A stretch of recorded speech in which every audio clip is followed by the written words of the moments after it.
Are you sitting in a space where you are struggling with anxiety? Do you feel like a prisoner to the cycles of depression? Do you feel stuck in your own life and feel frustrated and lost, but yet you know there is so much more on the other side of this mental breakdown? I want to hold your hand through this therapeutic life healing journey. I will help you navigate emotional healing, spiritual growth, and taking massive action so you can align your mind, body, and spirit to completely transforming your life. You are worthy of the life of your dreams, of stepping into your power and experiencing your breakdown as your breakthrough. Hey, I'm Aditi. I'm your therapist, your coach, your mentor. Join me as we heal your life together. Hi, sister friend. So in episode 9, I'm going to review my 9 takeaways from attending Oprah's 2020 Vision Your Life in Focus tour.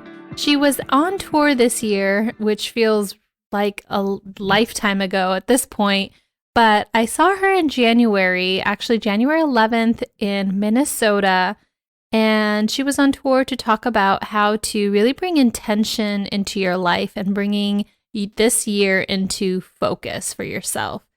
And I went with a dear friend of mine, Monique, and we had the best time. I forever will remember that weekend as such a spiritual time and such a time that I really was able to see a lot of growth within myself and really have my friend Monique also support so many of the teachings and takeaways that I will share with you today.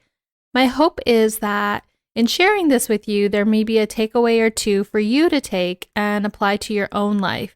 Many of the lessons that I'll share with you today, I still apply to this day, and they resonate for me on some of my toughest days. I will really just remember them and bring them into focus and really ground and root myself in the teachings and the lessons learned from Oprah herself.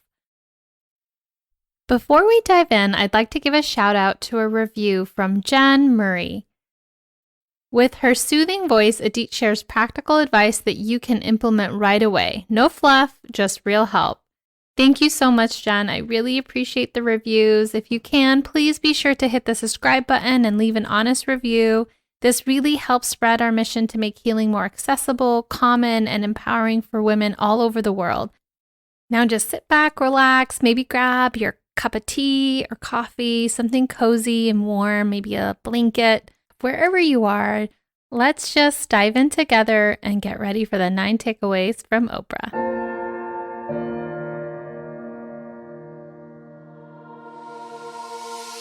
Takeaway number 1.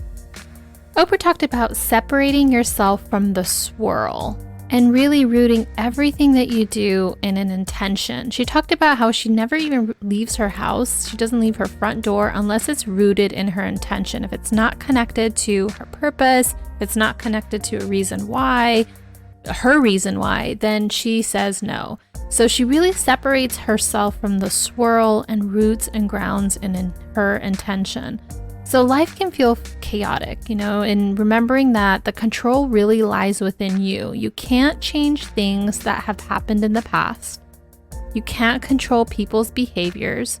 All you can do is pay attention to your own behavior, your own reactions, and your own perspective on any given situation. That is where our power lives. Doing the inner work really means to understand that and understand yourself and expand the self-awareness so you can continue to harness your power from within. There's a great quote that says, life is 10% what is happening to you and 90% how you respond to it. Everything going on in the world, even right now, it's always constantly a swirl around us, right? That 10% for each of us in our own way. And right now, globally, right? We're in a pandemic.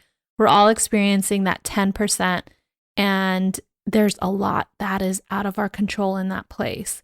And so that 90% becomes so critical, so important to separate yourself from that swirl, separate yourself from that 10% and pour your entire intention, all your energy into the 90% so that everything going on really is within you and you can find the power, your center and your ground in this way. It's really the only thing that you have absolute control over.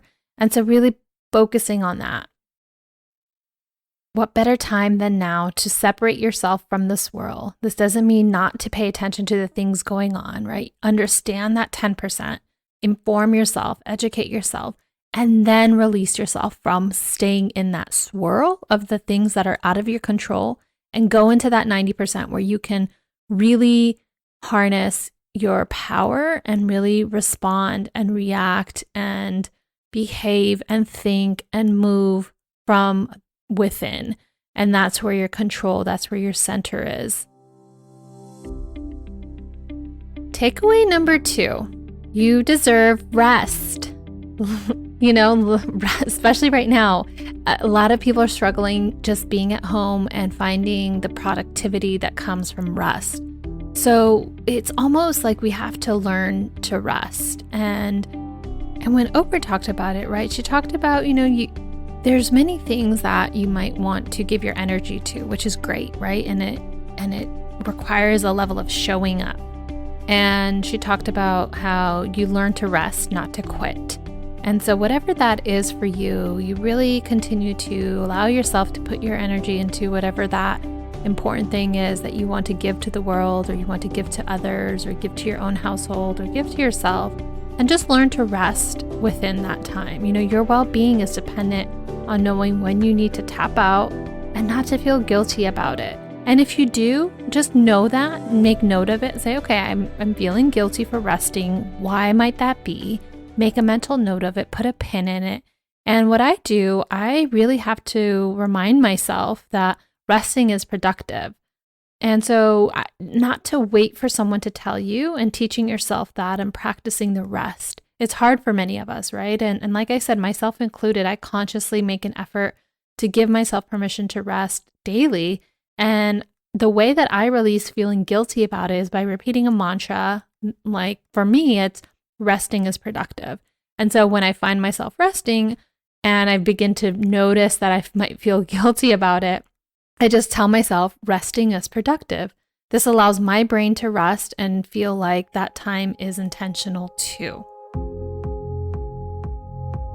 Takeaway number 3, Oprah talked about the disease to please. She really kind of coined that for me. And she talked a lot about how early in her career, she was constantly trying to please other people. She wanted everyone to think she was nice, and that she just gave everything of herself away to everyone. And that just stopped working for her. At some point, she was like, what is happening? I am tired. I can't keep, this is not sustainable.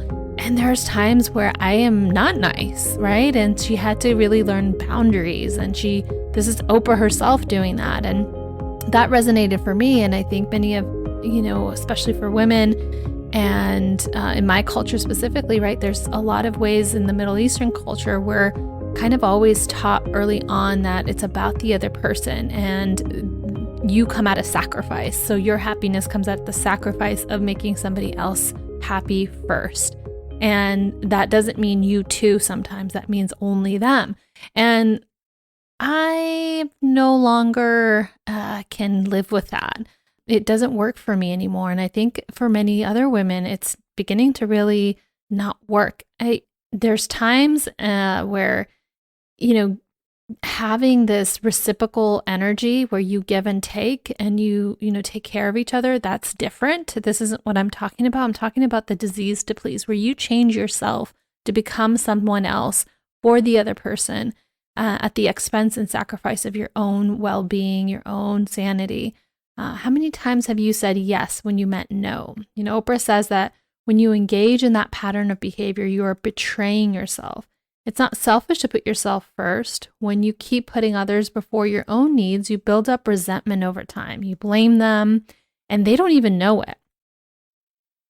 And she even said how when you do that, you really make the other person a thief, and they didn't even know it, right? So it's important to communicate your needs in every relationship. Having boundaries helps with this. In episode 5 of my podcast, I share about boundaries and how to protect your peace. If you want to, after this, binge listen, go ahead and do that. It's there for you.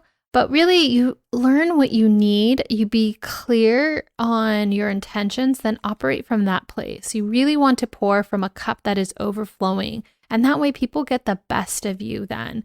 So when you say yes, when you actually want to do something, you don't deserve to betray yourself. And in this way, you become a better person in general in any given relationship, right? I know the difference now when I pour from a full cup rather than like a place of fear or forced energy. That doesn't feel good to me, and it doesn't feel good to the other person. And it's just not fair to either one of us. If someone isn't able to understand that, then this might be the time that you really want to reconsider the relationship. Maybe you begin to distance yourself, or you really kind of over time learn to give your energy to the things and the people really fill your cup back up. And it's this mutual exchange. Monique and I did that for each other that entire weekend. It was very much a give and take. She was pouring into my cup, I was pouring into her cup, and you could feel the difference in that exchange. When I walked away, I felt very full and I felt light at the same time. Takeaway number 4, I am not responsible for your emotions. I'm responsible for mine. Oprah talked a lot about how she interviewed so many people, right? And so many different ranges of emotions and stories from people from all walks of life. And she really learned over time that she's not responsible for anyone's emotions. She's responsible for her own.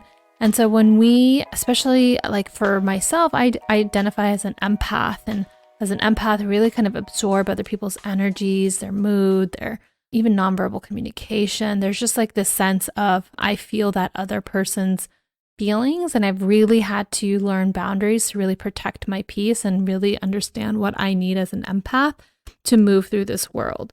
So this one really was important for me, and I took that as a lesson even to this day. And so not to take on other people's stuff, don't rob them of their own healing work. You can lead by example. I am not perfect. I'm a constant learning, evolving human being that is making mistakes, and then I want to learn from them. I want to understand how I'm being experienced. I want to be not defensive. I want to be able to say, I'm sorry, and not be prideful. Will I have moments like that? Absolutely. And then I want to return quickly back to learning and taking responsibility for my own actions, right? And holding my own emotions accountable rather than making it about the other person and it's their fault. They have to fix me. No, I need to work on myself. So in that same vein, I don't take on other people's stuff either anymore, right? If they're going through something, I'm there as a compassionate person. I'm there to listen. I'm there to offer whatever they need in terms of like a hug or a listening ear, even some space if that's what is required for their peace, whatever that is. But I won't take that on as my own work to do. That's not my healing. That's not my work. I have my own stuff, right? And so just remembering that we all have a responsibility over our own emotions and not other people's. Takeaway number 5. Oprah said this, and she had brought other speakers on stage too. So it was really emphasized a couple times, but one of the speakers had said, run to your healing, right? Run to your healing. And just that phrase alone was just so grounding for me to hear, that really she was talking about, you don't have time to waste. You don't have time to play around. No, everyone will die. And I know that feels harsh, and I know that can feel jarring. I don't know where everyone's comfortable level is in talking about death and dying. I've been forced to have to get comfortable with it, as multiple people in my life, including my sister and my dad, have died. And so for me, I've had to face death and learn that I don't have time to play around. I don't have time to waste. And I live with that every single day. And so running to my healing a couple years ago was so important. And I really want to emphasize this, that when we don't heal ourselves, we bleed over other people who don't deserve it. So invest in yourself to heal and grow, just like you invest in other things, right? We go for an hour massage, we get our nails, mani-pedis and our $5 coffees, or, all these nice things that feel good and we deserve them, but also keep in priority that your healing and investing in your healing and your growth is, if anything, I would argue, is the most important priority on your list, and where to put your time, your money, your energy into is that. not to make excuses. Everyone's been through something, everyone's been through pain, and you deserve to have peace in this lifetime. You deserve to have mental well-being. You deserve to free yourself from this suffering and how you carry that pain, right? It's not about the perspective of the pain will never go away. It's about how to carry that pain and carry that load in a way that feels lighter, in a way that feels meaningful. It's really about shifting your perspective of how you see a situation, not necessarily that the sadness goes away. So for example, my sister Odette dying wasn't about me taking away the sad about that. That will never go away, right? There's always a little piece of my heart that's broken from that forever. And I don't believe that everything happens for a reason, but for me, it's necessary to find the meaning and make sense of the pain in my life and have that be the thing that inspires me.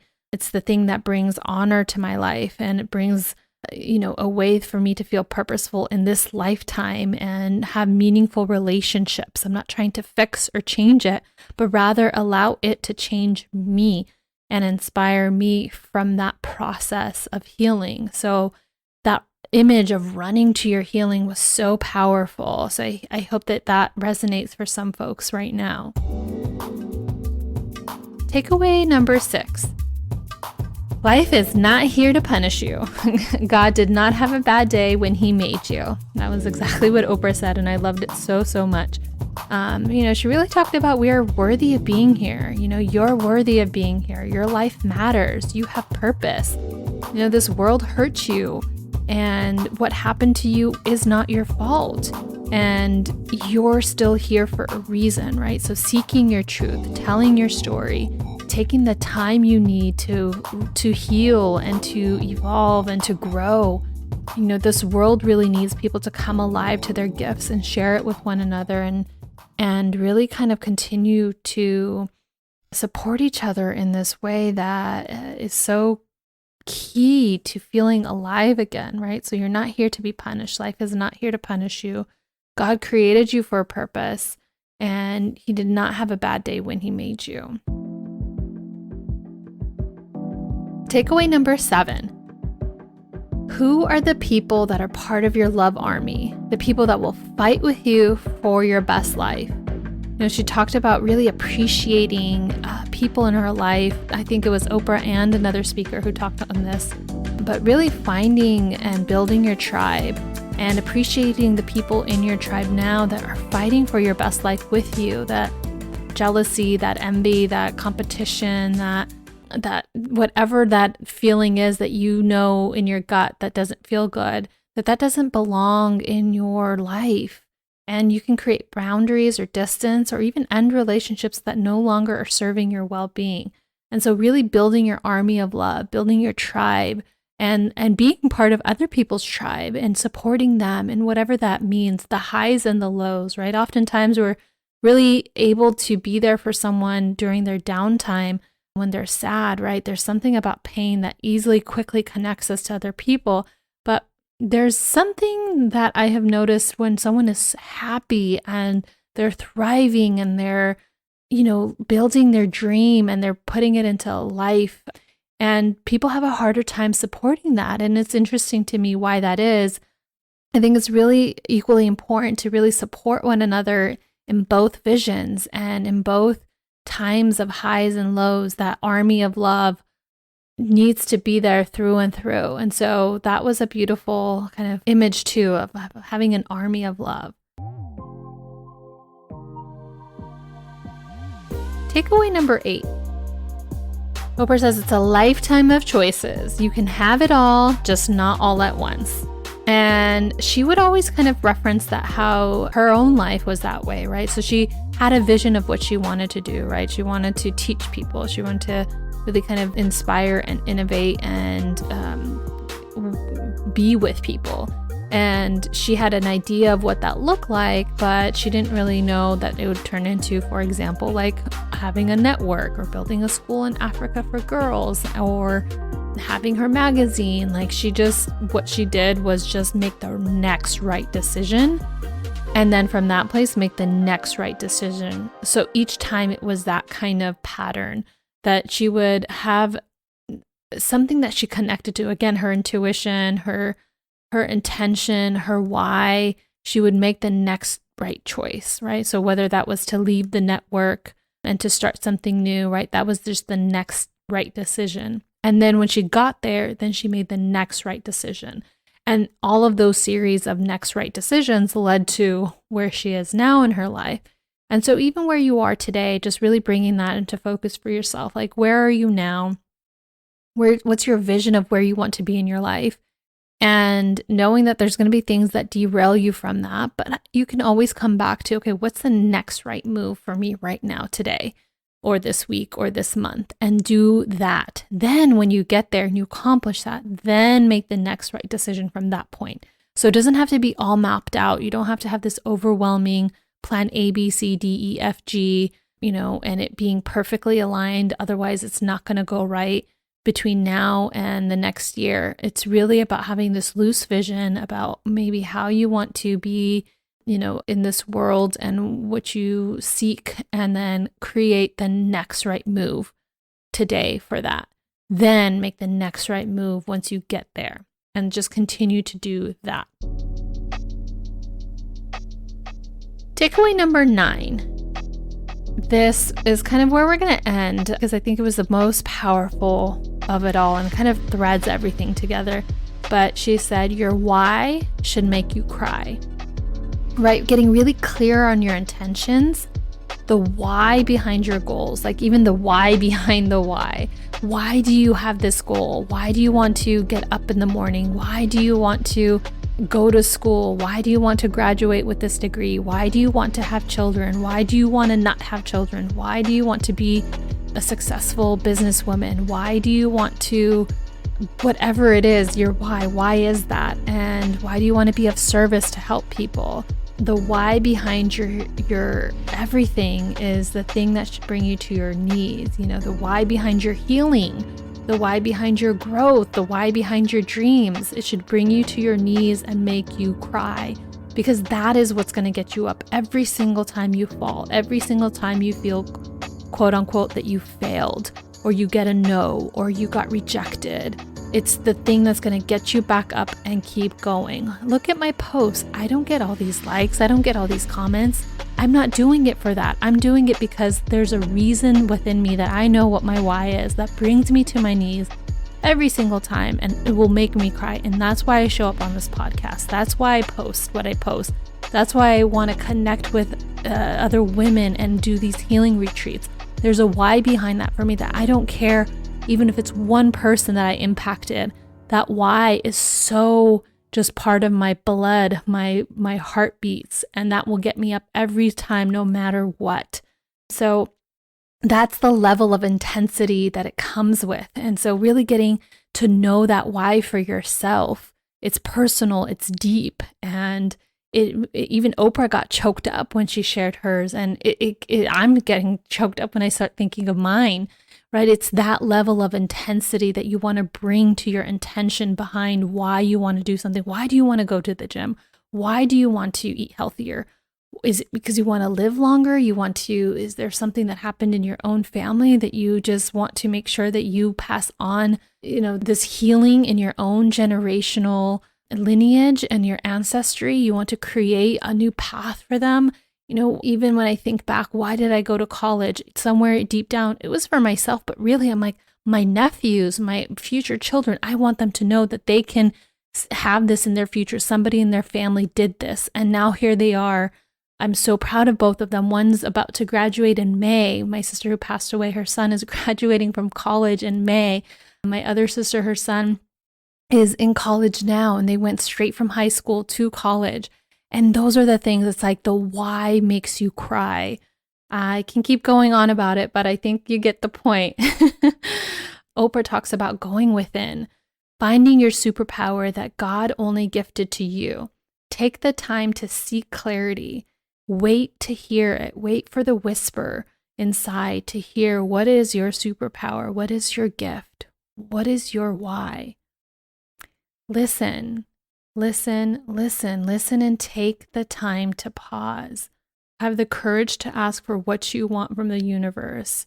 Have the courage to ask God what you want. and His will to be done.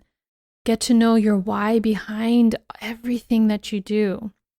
Those of you that have been through some stuff, Oprah was saying this and she said it at the end, and man, I definitely got choked up, and I think me and Monique were just hugging up on each other and holding hands, and it was just such a beautiful moment. But she said, those of you have been through some stuff, right? And look at how powerful you are still. You are still standing here today, even after everything you've been through, even every time you were hurt, dismissed, rejected, heartbroken, mistreated, discriminated against, right? You were building strength in those moments, and that strength equals power. Life is not here to punish you, right? You were created on purpose, in purpose, for purpose, as Oprah says. That we are God's children, and that we are, if whatever God needs to be for you, right? But we are all part of this tribe of human beings, this love, this blood that connects us all.